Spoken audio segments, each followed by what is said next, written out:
ቀለል ያለ የጥቁር አዝሙድ ዘይት አሰራር ላሳያችሁ። ምንም ያልተንዛዛ። መጀመሪያ ጥቁር አዝሙዱን በዚህ ሙቀጫ ወቅጠዋለሁ ማለት ነው። ወቅጨዋለሁ። ከዛ ዘይቱን ደግሞ ኦሊቭ ኦይል ይሄ ነው ራሴ ገዝቼ ነው። ከዛም በኋላ በዚህኛው ብረት ድስት ተለቅ ባለው በዚህኛው ውሃ አረጋለሁ። ትንሽ ውሃ ነው ያረኩት ሩብ የምትሆን። ከዛ በመቀጠል በዚህኛው ዘይቱን ጨመርኩት ማለት ነው። ኦሬዲ አሁን ሰርቼ አውቅቼዋለሁ ማለት ነው።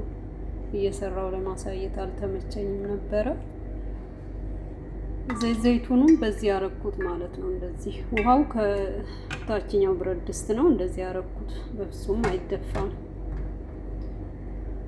ከዛም በኋላ ለ30 ደቂቃ እሳቱን ከቀነስኩ በኋላ ከስር ያለው ውሃ በደንብ እስከሚፈላና እስከሚንተከተክ ድረስ ከላይ ያለው በማንኪያ እያየሁት እጄ ላይ ጠብ እያረኩት። ትንሽ ያቃጥላል። በመጠኑ ነው የሞቀው ማለት ይቻላል። ከዚህ በላይ መሞቅ የለበትም እና 30 ደቂቃ ያህል አቆየሁት ማለት ነው። እሳቱን ቀንሼ ከ30 ደቂቃ በኋላ አጠፋሁት። አሁን ቀዝቅዟል ማለት ነው። ለማጥለል ደግሞ በዚህ በግላስ እቃ ነው የምጠቀመው። እሱ ይሻላል።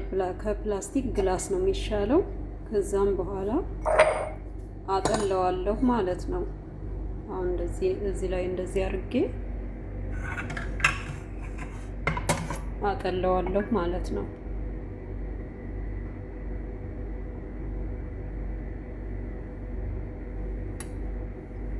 ወንፊቱ በጣም ጥቅጥቅ ያለ መሆን አለበት።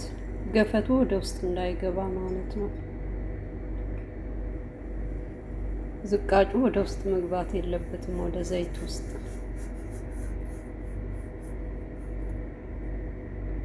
እና እንደዚህ አድርገን ብንጠቀም ይሻላል ማለት ነው። ዝም ብለን የሱቅ ላይ ያለ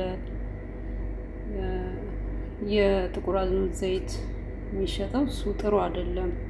ምክንያቱም ኬሚካል ይጨመርበታል። ኦርጋኒክ አይደለም። ሌላ ነገር ይጨመርበታል ማለት ነው። ይሄ ግን እንደዚህ እኛ በራሳችን የምንሰራው በጣም ምርጥ ነው ማለት ነው ለፀጉራችን።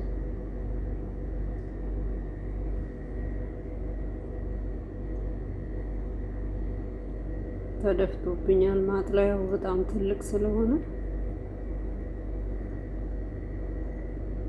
ትንሽ የተደፋው ብዙም አይደለም እና በጣም ቀላል ነው።